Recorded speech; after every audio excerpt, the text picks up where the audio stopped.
Hello and welcome to today's iteration of the National D-Day Memorial's Lunchbox Lecture Series. My name is Mitchell Gehman. I am the Education and Public Outreach Coordinator for the National D-Day Memorial. And basically what that just means is I've been buried underneath my nose with kids for the past couple of weeks as we gear up with field trip season here. But today, I'm not going to be doing a school trip. Instead, I'm going to be covering a topic that is very interesting to me, that has always been sort of part of the background culture back where I am from. I am going to be talking about conscientious objectors in World War II. We're going to look at who they were, how somebody became a conscientious objector, as well as what they did. Now, like I said, this topic is sort of close to my heart, not because I am a conscientious objector, but I am originally from Lancaster, Pennsylvania. That is a hotbed, if you're not familiar with it, that is a hotbed of groups like the Quakers, the Mennonites, the Amish, and so I have been sort of culturally surrounded by people that would count as conscientious objectors from World War II. And so I have always found this topic very, very interesting. And so as I go through this lecture, I'm sort of trying to answer three main questions that I've sort of come up in my research, as well as questions that have been brought up by other people as I sort of talk to them about the topic. And those three questions are: who were conscientious objectors? How did somebody sign up for that? Was it something you signed up to it for? Were you born into it? How did that work? How did you prove you were a conscientious objector?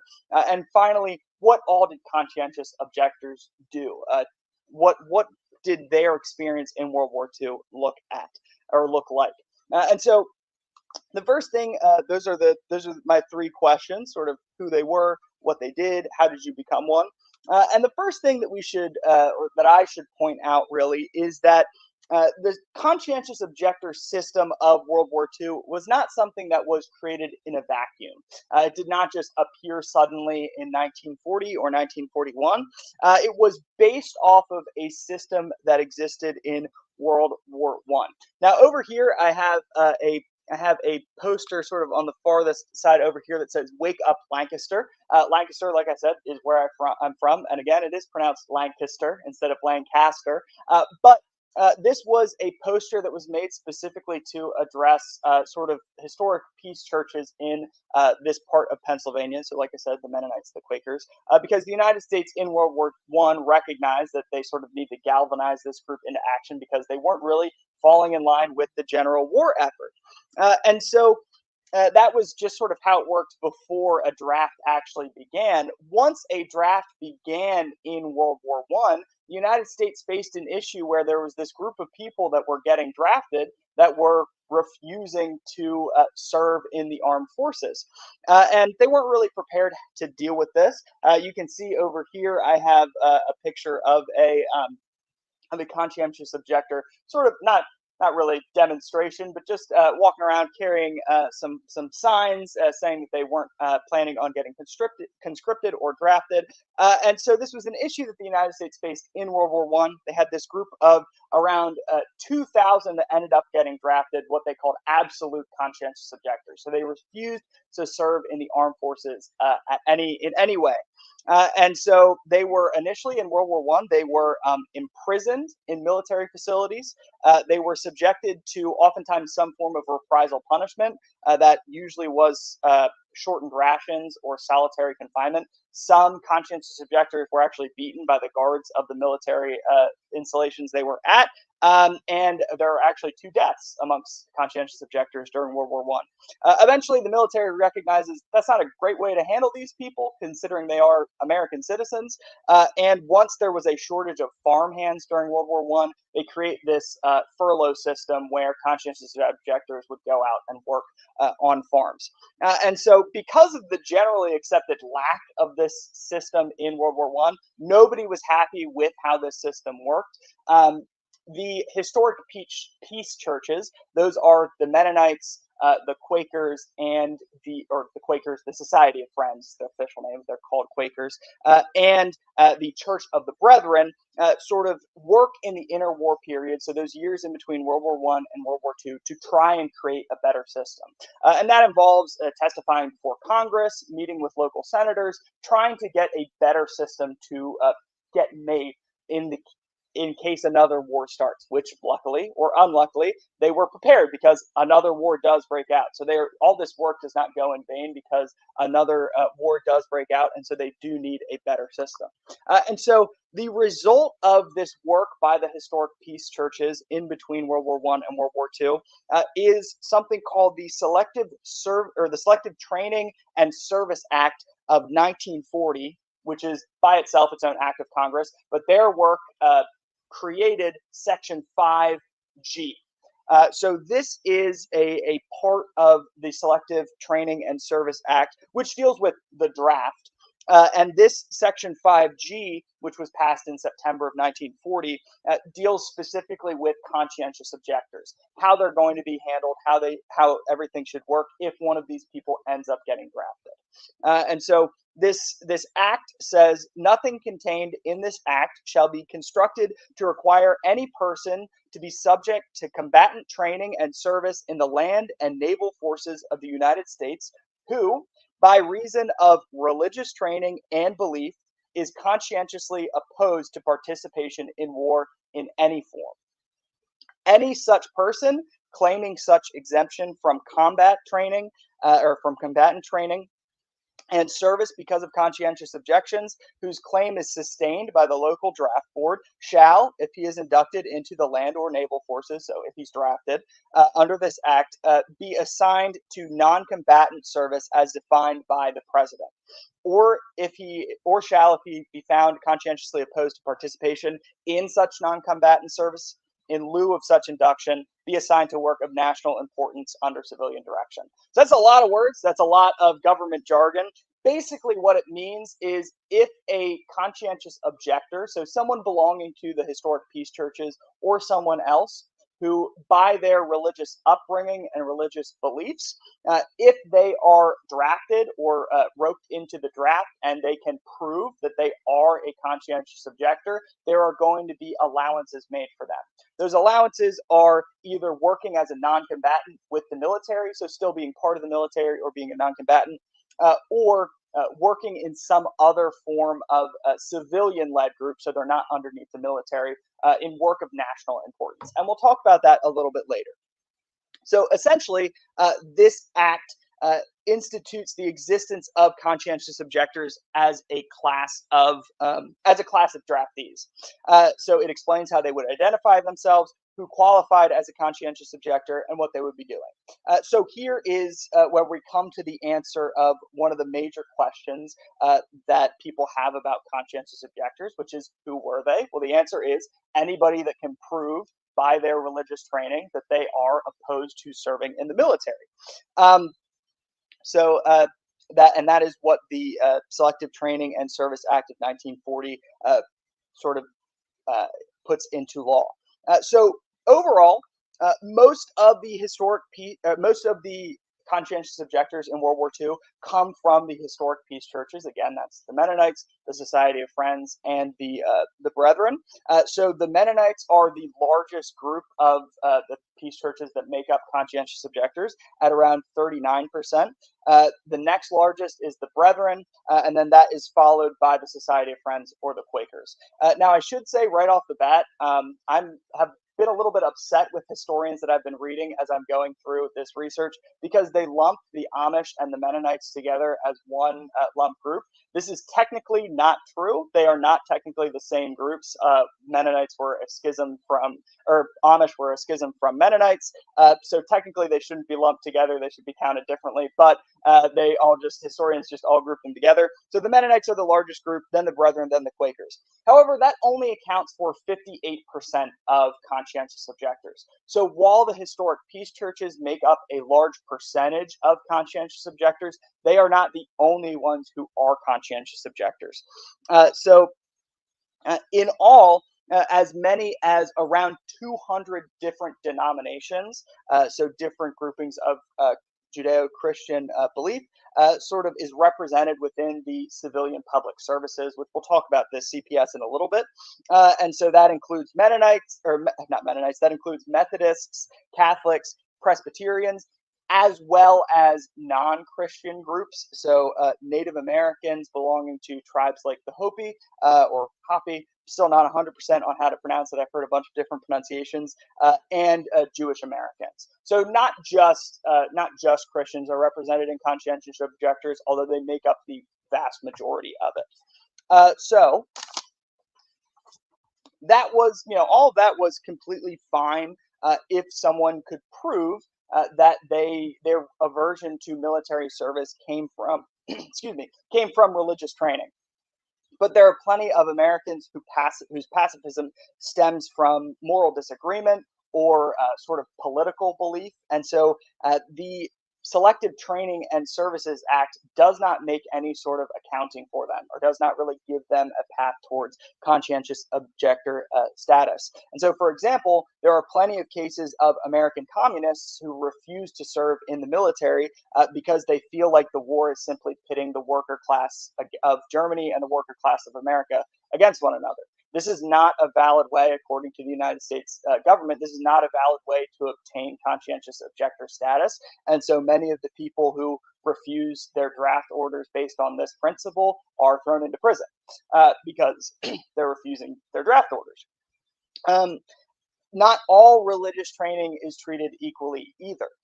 So the historic peace churches, so Mennonites, Society of Friends, and the Brethren, they tend to get conscientious objector status with very few issues. They can prove they belong to these churches. They tend to get accepted as COs pretty easily by draft boards. But other faith traditions, like the Methodists, the Catholics, Seventh-day Adventists, some other Baptist groups like this that are a little bit more common in other parts of the country could have a lot more difficulty with their draft board. And so if someone on your draft board was a Methodist and you were also a Methodist, but you said that you were opposed to serving in the military, well, that guy might not agree with you because he's also a Methodist and he has no problem serving in the military, so he might deny your claim for conscientious objector status. Similarly, smaller religious sects like the Jehovah's Witnesses were often in the 1940s viewed as unpatriotic by other Americans, and so they would have a significantly harder time getting a designation as a CO. So if you belonged to one of these smaller groups, like the Jehovah's Witnesses, they're already not really well liked by other Americans in World War II for oftentimes very bad reasons, no reason at all. And so they would have a really, really hard time getting any sort of CO designation. So we've answered who could be a CO, or at least who made up the groups of COs, at least legally. But how exactly did somebody go through the process of becoming a CO? Once you decided that you wanted to apply to be a CO, what did that look like? I have sort of a little flow chart here that sort of shows it in a very simple way. The STSA, so the Selective Training and Service Act of 1940, required that all men between the ages of initially 21 to 45, but then it got reduced to 18-year-olds, had to register for the draft. So you had to sign up for the selective services. Still exists today, although we don't have an ongoing draft, but when you turn 18, you sign up for the selective services. So this included anybody that felt like they would want to become a CO.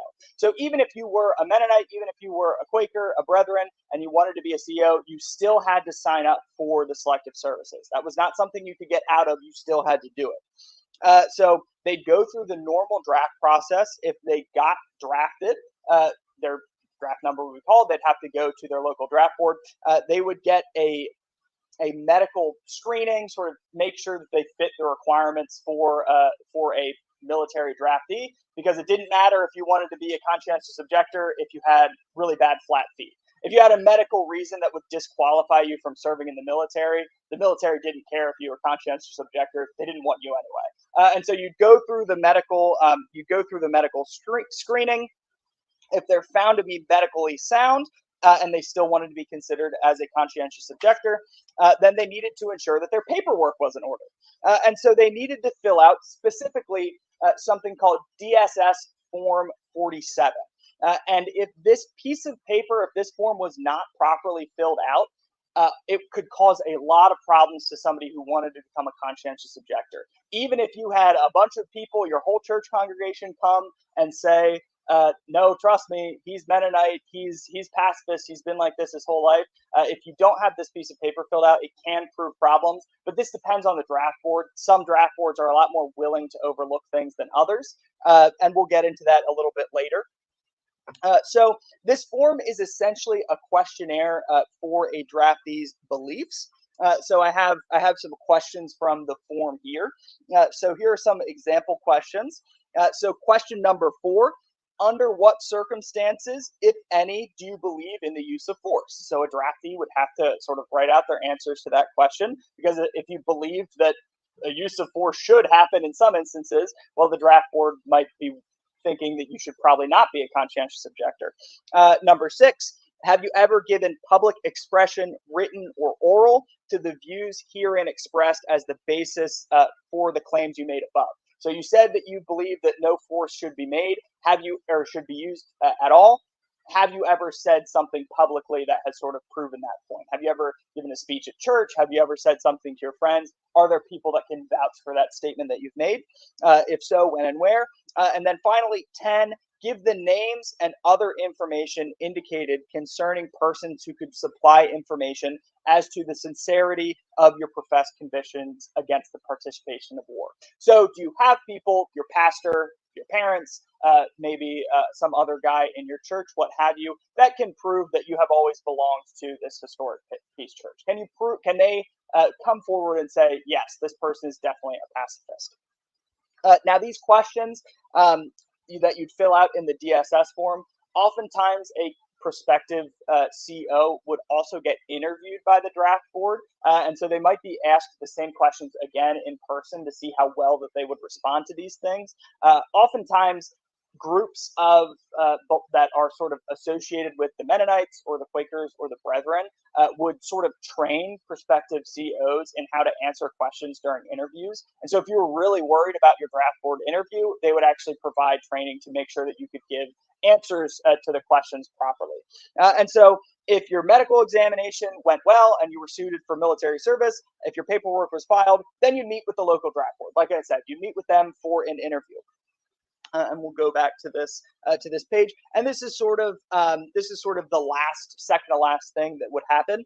The draft board had about as much power as deciding your conscientious objector status as making sure all your paperwork was filed. They could still sort of make the final decision, regardless of what else that you have done. And so some draft boards are more sympathetic to conscientious objectors than others. So for example, if you get drafted in my area of the country where I'm from, Lancaster, the draft board that's a little bit more familiar with Mennonites and the Society of Friends and the Brethren might be a little bit more understanding about how this group of people works. They might actually know you. They might know that you are a conscientious objector just because they're familiar with you. And so it might be a lot easier to get your designation as a conscientious objector in some parts of the country than others. But the draft board technically is the people that are making this decision. So regardless of whatever else you've made, whatever other attempts you've made up to this point to ensure your placement as a conscientious objector, the draft board is sort of the final arbiter. Not completely final. You can appeal to sort of higher levels of the draft process. So, for example, historian Stephen Taylor notes an instance where a member of one draft board refused to grant conscientious objector status to anybody that was Catholic because he himself was Catholic, and he felt that the Catholic Church had never preached any support of pacifism. And so if you were Catholic and you said, I want to be a conscientious objector, he would not support you. Because he was like, well, I'm a Catholic, and I've never heard any of my priests say that we should be pacifists. And so oftentimes for that specific draft board, as Stephen Taylor goes on, oftentimes for that specific draft board, the federal draft board that was sort of in charge of that area would have to intervene for any potential Catholic conscientious objector. So there were ways to appeal up the chain, sort of like a court appeal, but oftentimes they would abide by whatever the final decision of the local draft board was. So it could be overturned, but it didn't happen super frequently. When you got drafted, you would be when you got through that whole draft process, you would receive your designation. So there are a couple different designations that exist in the military, and there's actually a little bit more gradations here in general, but this is sort of a very general overview. And so a regular draftee, so if you are just, a John Smith, you have no specific religious beliefs going through this draft process. If you're viewed as medically sound, if you are viewed to be fine for military service, you will get marked as 1A. That is just a sort of a regular draftee. If you are successfully recognized as a CO, so someone who is willing or who is drafted, but you want to be a conscientious objector, there are two possible designations that you could receive.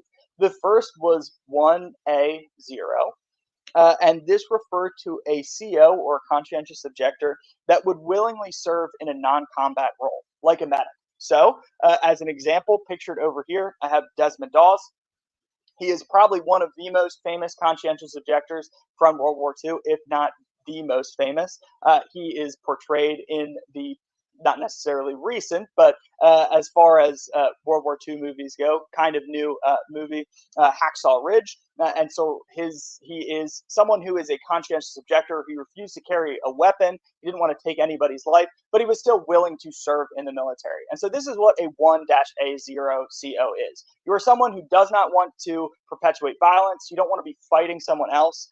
But if you are given a job that requires no violence of you, doesn't require you to necessarily carry a gun, then you're fine with it. And so you might serve as a medic, you might serve as a photographer, a stretcher bearer, someone in the quartermaster branch. So just someone who is not doing fighting. That is what 1-A0 is. And like I said, Desmond Doss, who was a Seventh-day Adventist, is a very, very good example of that. Probably the best example. The other designation is 4-E. Which refers to a conscientious objector that is unwilling to participate in military service in any way.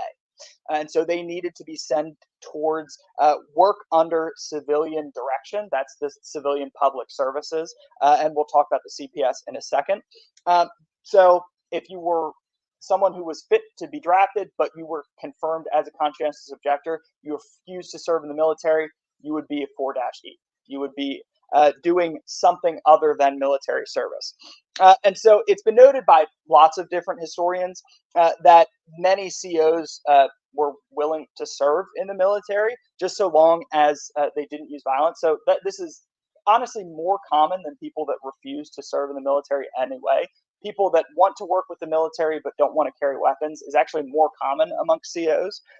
But because they're still choosing to serve in the military, oftentimes they weren't marked specifically as 1-A-0. They were just marked as 1-A and then specifically said they'll be sent to the medical service. And so it's almost impossible to get an exact number of conscientious objectors from World War II because their designation is frequently written down incorrectly if they successfully joined the military. And so I have numbers at the end that I'll talk about for total numbers of COs, but it's almost impossible to actually give a total number of COs because of that. So we have covered who a CO was and how somebody went through the process of being recognized as a CO, but what did they actually do? The answer is, as it so often is with things in history, it depends. Conscientious objectors were not a monolith. Each person had their own limits and beliefs about what they would be willing to do, what actually helping the military meant. And so, like I said earlier, some of those that were designated 1-A-0 were willing to serve in the military. That was not a problem for them. As long as they didn't have to carry a weapon or weren't expected to fight someone else, they had no problem serving in the military. As long as they're not expected to be fighting. Others refuse to work in the military in any way. And so there are gradations amongst those non-military COs as well. And so some are willing to work in a munitions plant. So if they don't get drafted in the military, but they're told, okay, you have to work in this factory that produces bullets or artillery shells, some would be fine with that. They're saying, I'm not the one shooting this gun. I'm not the one shooting this cannon. Doesn't matter to me. Someone else is doing that. Others would refuse to even work at projects where they would be harvesting sugar beets because sugar beets could be used to develop explosives. And so some people would refuse to work in any part of the chain that led to something that would be used by the military. And so the CPS, the Civilian Public Services, had a really difficult time of figuring out where to place every single person, because everybody had their own specific limits of what they'd be willing to do. I should have switched to this earlier, but if someone refused to even work in the CPS, so if there was a CO who said, I shouldn't even have to be drafted, I refuse to even be part of this process, then they would be sent to prison because they're refusing draft orders. And so there are a number of conscientious objectors that do spend the entirety of the war in prison.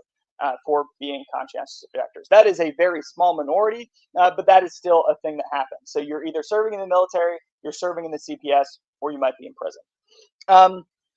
So those that refuse to be in military service, they work for the Civilian Public Services or the CPS. So if you are part of the CPS, you would be sent to camps. So I have pictured here over at the far end, that is a picture of one of these CPS camps. That specifically is Camp Magnolia in Arkansas. And so these camps were spread throughout the country, and they are associated with CCC programs. So CCC was the Civilian Conservation Corps. It is a holdover from the New Deal. It was part of the government groups that were making a lot of public works during the Great Depression. Some of those projects were unfinished when the war started, and so all of a sudden, all of these guys that were working on these projects are gone. They're serving in the military, and so the conscientious objectors would come into these camps, and they would be working on these nearby CCC projects. So these CCC projects included partnerships with the Farm Service Agency, the Forest Service, the Fish and Wildlife Service, the Bureau of Reclamation, the General Land Office, the National Park Service, and the Soil Conservation Service. And so this is supposed to be the work of national importance that these conscientious objectors are going to be working on underneath civilian observation or underneath civilian management. And so they are not under the military. The CPS is a civilian-run organization. And so I should mention that these camps are sort of supposed to emulate, and not emulate, but sort of give them a taste, give these COs a taste of what the disruption of being drafted into the military would be like. And so, like I said, these camps are spread all over the country. They are spread throughout the 50 states. And they are doing different things. So these people are oftentimes, if you're from sort of the northeastern United States, Pennsylvania, Massachusetts, you might get sent down to Arkansas. So you're in a completely different place, a different culture, a different climate, and so you're going to be a little bit uncomfortable with that.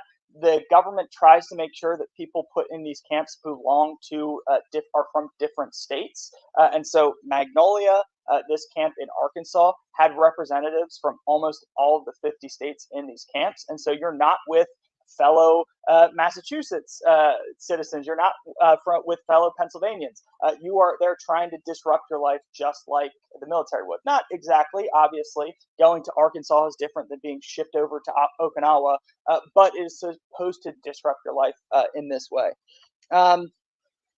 So some of the programs that they would be expected to work on would be ditch and dam building, tree planting, timber harvesting, surveying, road building, fighting forest fires. This is probably one of the most famous things that people know about COs is they're fighting forest fires out in California during the war. Though this type of work is obviously incredibly important, especially during wartime, there was often not enough work to go around for the CO campers. That's what they're oftentimes called, campers, because they're in camps. So they're often set to tasks that fall short of the work of national importance. And so a lot of conscientious objectors actually make jokes and say they're working at projects of national impotence instead of national importance. So there are complaints from the COs themselves that they're not doing enough in this work. They feel like they're not being used properly. And so after this is sort of recognized by the CPS, they start sending conscientious objectors out to assist with rural health programs, mental health hospitals, and juvenile delinquent training schools. And so what they're working on actually expands as the war progresses, because the CPS recognizes we're probably not using these people to their full potential.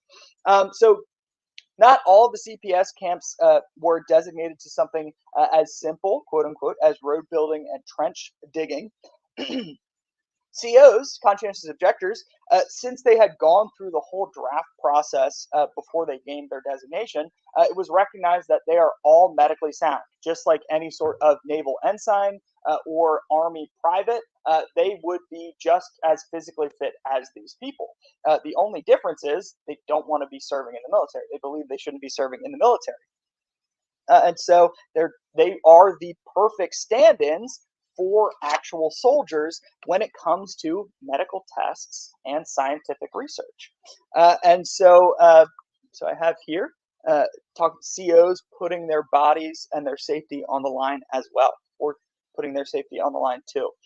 And so because these camps tend to be out of the way, these camps are close to towns, but not that close. So it's close enough where it's easy to transport conscientious objectors from their camp to the town that they're working, but they're still isolated, and they're set up like a military camp, like a military base. And so there's sort of dormitories and buildings that are very easy to isolate. They are in the perfectly controlled environment for medical tests. And so this is exactly what happens for some conscientious objectors that are willing to participate. So for example, several conscientious objectors take part in a Rockefeller Foundation sponsored study where they were infected with lice so that delousing methods could be tested, in the hopes that a more effective method of slowing typhus in the post-war world could be found. So basically, the government, the Army, recognizes that typhus is a really big deal after wars. It was a big deal after World War I. And so they're trying to find out ways to delouse people, find more effective methods of delousing. They can't test it on soldiers, because if something goes wrong with your delousing project, you're going to be down a lot of soldiers. And so here in these conscientious objector camps, you have all these people that are just as healthy as soldiers, living in a soldier environment, but if they get sick or if something goes wrong, they're not as necessary to the ongoing push against the Germans as these conscientious objectors are. And so they would be given this underwear that had been infected with lice. They would wear it alone in this dorm. Well, not alone. They'd be in a group of like 20 in this dorm. The lice would infect them. The lice were specifically bred so they could not carry typhus. So there was not a danger of these people catching typhus, but they would be infected with lice. And then the military and the Rockefeller Foundation would test different forms of delousing methods on them. By and large, none of their delousing methods worked. The actual discovery of a delousing method that worked better than what existed before the war happened completely separate from these scientific trials. So actually, these medical tests specifically did not really help out that much. But there were other tests as well. And so some of these possible guinea pig tests include testing the impact of high altitudes. So getting a bunch of conscientious objectors, taking them to a high altitude, seeing how it affects the body. Testing anti-malarial compounds, so literally being a medical guinea pig. Exposure to hepatitis and atypical pneumonia. What that oftentimes involved was a conscientious objector would be given a little vial that included the throat washings from a soldier that had pneumonia. They would have to drink it and then sort of see how that affected them. Lying flat for extended periods of time, starvation diets, and how to recover someone from a starvation diet. That recovery from starvation diets was something the United States actually got from the British. The British had actually begun doing that with their conscientious objectors to pretty good success. They found good diets that could help soldiers that had gone without food for a while, or people that were rescued could help them recover from starvation. And so the United States figured, oh, well, if it's working for them, we should probably try some of that as well. So some of these ideas were not just from the United States. And Oftentimes, many conscientious objectors are willing to take part in these tests because they want to show other people that they're not cowards. They aren't doing this because they're afraid of fighting. They're just as willing to put their lives, their health on the line as other soldiers. They just have this deep ingrained religious belief where they don't think that they should be taking another person's life. And so oftentimes some conscientious objectors leap at this opportunity because they want to show that they're just as brave as everybody else. Now, it should be mentioned um, that if you refuse to do this sort of project, your options were oftentimes just laying around because oftentimes they ran out of work. Or if you refuse to do that, and that was the only thing that your camp was doing, if you refused to do a medical test, and that was the only thing your camp was doing, you'd have to either be transferred to a different one. Maybe you get yelled at because maybe you're denying your draft requirements. And so some historians have argued that conscientious objectors didn't have as much freedom as deciding to take part in these medical tests as some other people have said. So public opinions on conscientious objectors. So what did people think of conscientious objectors? You know, you might be asking that question. Public opinion seems to be pretty mixed on conscientious objectors. Historian Cynthia Morris notes that conscientious objectors were rarely looked down upon if they were assisting with a local work project in the town near their camp. So if a building got knocked over in a storm and the local conscientious objector camp came out to help rebuild it, none of the town people were complaining about these people. They were very happy that these conscientious objectors were there to help. Or if they were paving the local road that was a dirt road for many, many years, and now they're paving it to improve it, none of the local people complained about these COs being there. However, once that work is done, or once the COs leave, people start to sort of tell a different story. If the COs are gone, then they will sort of talk behind their backs and be upset about them. If the COs have spent a couple weeks working on a project, it's over, and they are on sort of a rest period because they've just laid down an entire road, then local town people will complain. They will be upset about these conscientious objectors.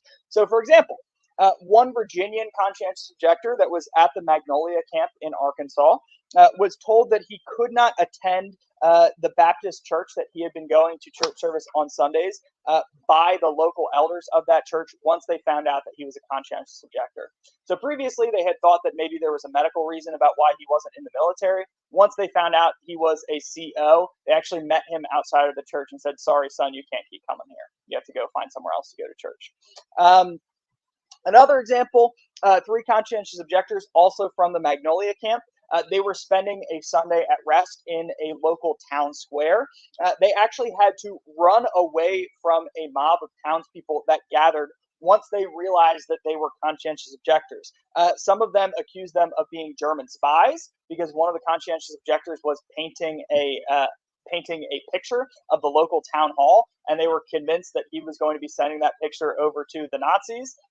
The CO actually asked them, "What do you think the Nazis are going to do with this picture?" And one of the townspeople responded, "Hitler knows that towns like ours are the heartblood of America." Again, that doesn't really answer the question, but these people got upset to see these men in the middle of their town who they had been working all week, but they were displeased that they weren't serving like soldiers. And so some of the people in this sort of mob that gathered in this town mentioned stringing up the conscientious objectors. After the incident, once the COs were returned to their camp, all of the campers' liberties were suspended for a week to give the local town time to calm down. And so oftentimes nobody thought about conscientious objectors at all until they actually saw them, and then often they were treated pretty poorly. This was especially true if the conscientious objector belonged to a religious sect that was already viewed as suspect during the 1940s. So like I mentioned, if you were a Jehovah's Witness, then oftentimes you'd be treated pretty poorly. People took their views towards conscientious objectors into the papers. So I have here what different readers of different newspapers sort of wrote into their papers. And so a Catholic contributor to the Washington Post stated that any Catholic COs should be few and far between, and that they would be wrong to be full pacifists. He believed that their extreme pacifism was a false and immoral doctrine. So there are people writing into papers and saying, I don't think that this is right, and here's why. This same Catholic writer into the Washington Post went on to state that conscientious objectors had fallen into an absurd error in their thinking, that regular citizens lacked the competence to pass moral judgments on national policy like going to war, which that's sort of the point of a democracy, is that you're able to pass judgment on national policy. But this man felt like conscientious objectors were getting too big for their britches. This was not just a United States issue. So in the United Kingdom, there were those in Parliament that felt that conscientious objectors should not be able to avoid service due to moral qualms. So there was this big argument that happened in Parliament towards this effect, causing one reader to write into the Manchester Guardian asking, is conscience one of the lesser liberties that needs to be sacrificed? What liberty would it be if man couldn't do what he deemed morally right? So this writer writes into the Manchester Guardian and says, wait a minute, I thought we were the people that were fighting for freedom, and that's not what the Nazis are fighting for. So if we're saying we're representing freedom and liberty of mankind, why are we saying that this person's liberty doesn't matter? They shouldn't be able to exercise this religious liberty of theirs. Some in the United Kingdom that wrote into the Manchester Guardian felt that COs provided an essential service to the nation by testing the country's sincerity about personal rights. So if we really do believe that people have personal rights, these people are proving to us that we need to put our money where our mouth is. Others wrote in and argued that those who complained about conscientious objectors having it easier than soldiers often also had it easier than soldiers. If you're taking time to write letters complaining about the conscientious objectors having it too easy, well, you do too. You're also not fighting. And so regardless, in both the United Kingdom and the United States, most people didn't really interact with COs at all. And they may have only distantly heard about them. Especially in more urban and populated areas. So if you weren't in a part of the country that had a ton of conscientious objectors, like my part of Pennsylvania, you might not even be familiar that these people really exist. You might only read one paper about them. This is especially true for insulated and self-contained pacifist communities like the Mennonites and the Amish. And most of the conscientious objectors' efforts to defend themselves started after the war was over. So a lot of people had to defend their choices mostly after the war was done, because a lot of things came out about the war after the war was over. Americans became more familiar about the atrocities perpetuated against Jewish people and others during the Holocaust. And so once that comes to light, their view as a conscientious objector gets viewed much more harshly by the American public. So here's some closing remarks I have for us as I wrap up. So you might have noticed that I haven't yet actually said the total number of COs that were active in the war, and that was intentional. I wanted you to sort of hear about this whole process, this whole system that existed, and maybe create in your mind the amount of people that you thought existed. Maybe you might think that there are hundreds of thousands of these people. You might think that there are maybe up to 1 million, and most of the people that I've talked to think that maybe conscientious objectors did hamper the war effort. Maybe they provided some sort of issue for the United States. And that was a lot of people's thought process in the 1940s as well. They thought it would make it more difficult for the U.S. to fight the war. But that really isn't true. Out of the 72,354 requests for CO status, so that all these requests that came forward during the draft process, only between 35,000 and 43,000 COs were ever designated. So again, the exact number is pretty difficult to find out because a lot of COs didn't actually receive their proper designation, but it's probably less than 50,000 people were actually COs during World War II. And of those 50,000 COs, 25,000 of them, so half or more than half of them, served in non-combat roles. So most COs served in the military. They weren't hampering the military's ability to do their job. They were part of the military. Numerous historians point out as well that most of those who were more likely to become COs, so Mennonites to Quakers, oftentimes had more people serving in the armed forces as non-COs than serving as COs. So even these historic pacifist churches had more people serving in the military than serving as COs.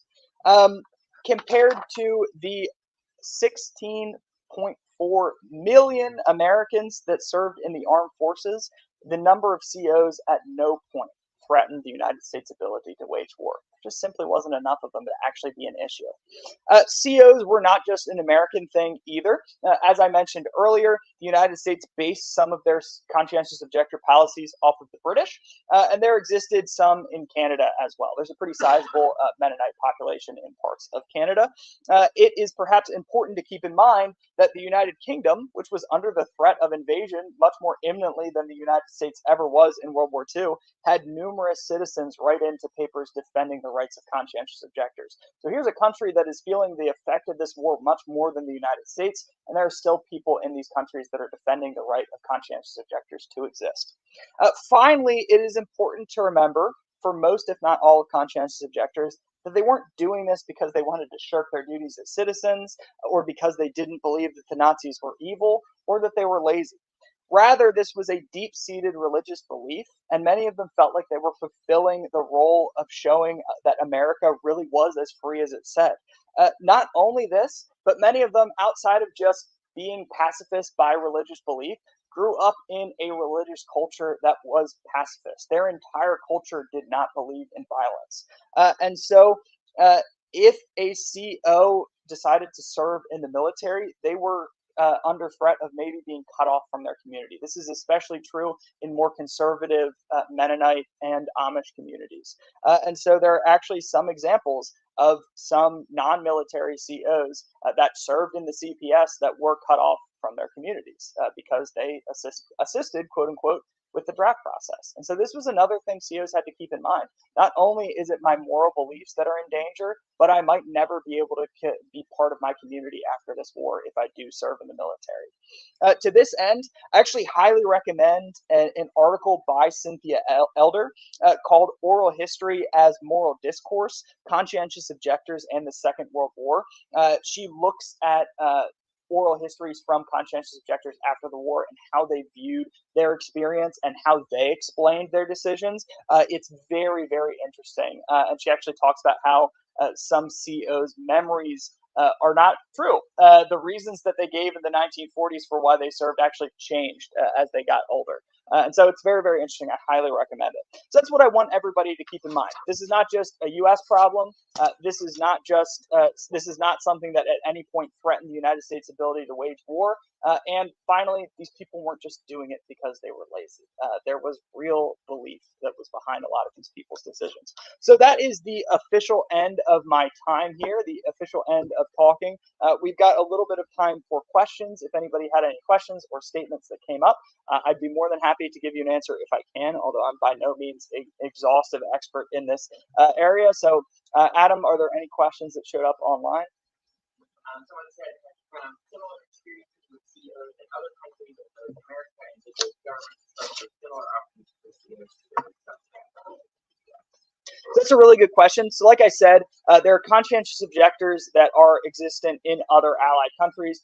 So Canada, Great Britain, those are the ones that it's a little bit easier to find more information on, but it's still relatively difficult. There's not really a ton of information available for both UK and Canada or Canadian COs compared to American COs. The British system is pretty similar to the American system. How things work are a little bit different. Some COs, if they were in a war necessary,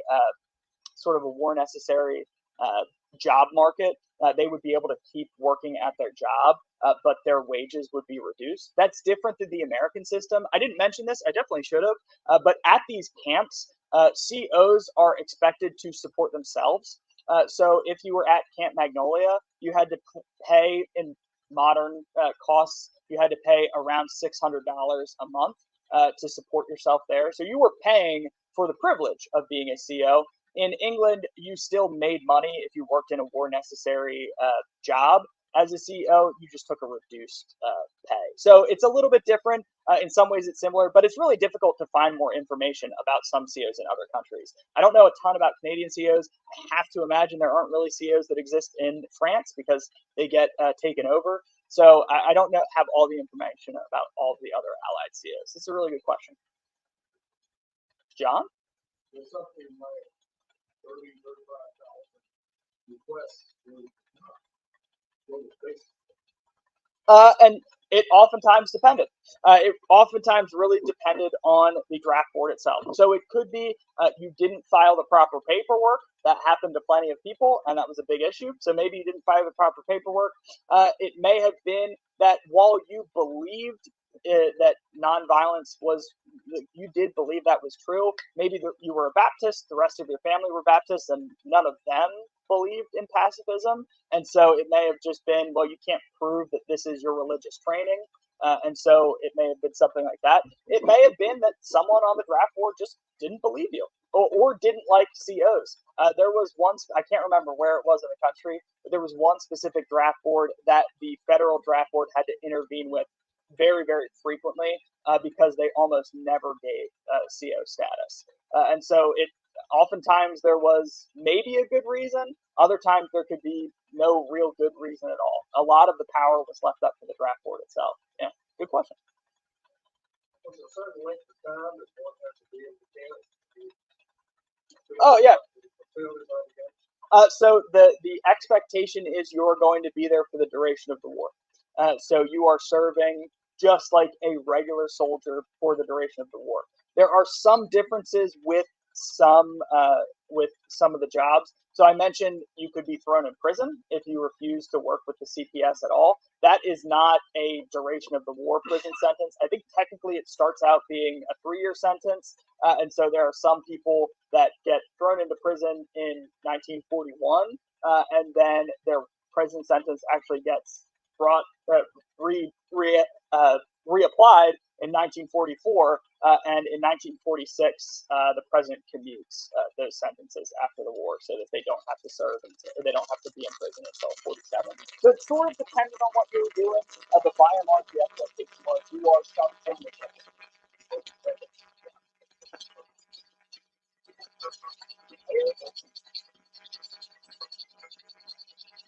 Oh, okay. Yeah.